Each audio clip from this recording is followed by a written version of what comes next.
Assalamualaikum, амансыздар ардактуу Тез Жария каналыбыздын көрүүчүлөрү. Кутмандуу күнүңүздөр менен ардактуу мусулман бир туугандар.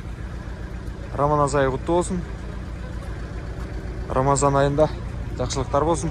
Ардактуу көрүүчүлөр, мен сиздерге дал ушул ак тулпарды сунуштагым келип турат. Жүк ташуучу унаанын түрүнө кирген Mercedes Sprinter грузовик. 2009 жылы чыгарылган, кыймылдаткычтын көлөмү 2.7. Телефон номерлери бул жакта жазылып турат.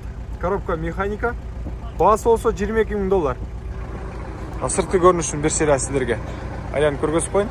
Жана ошондой эле үстүндөгү дагы багажниги да бар. Кош дөңгөлөктүү. Ички салонун көргөзүп коеюн. Мынакей.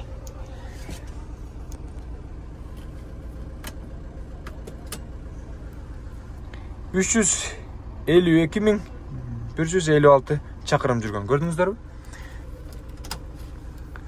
Ал эми бул пассажирныйны жанындагыларын да көргөзүп кетейин. Арткы жагын да көргөзөбүз.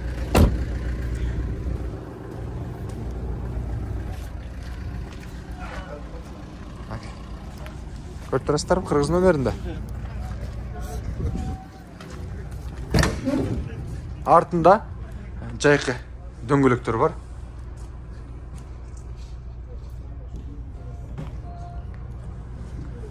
Эгерде сиздерге унаа жаккан болсо, телефон номерлерине байланыша бересиздер. Унаа негизинен 10 мартта Ош Чапалак унаа базарына түшкөн. Көрдүңүздөрбү?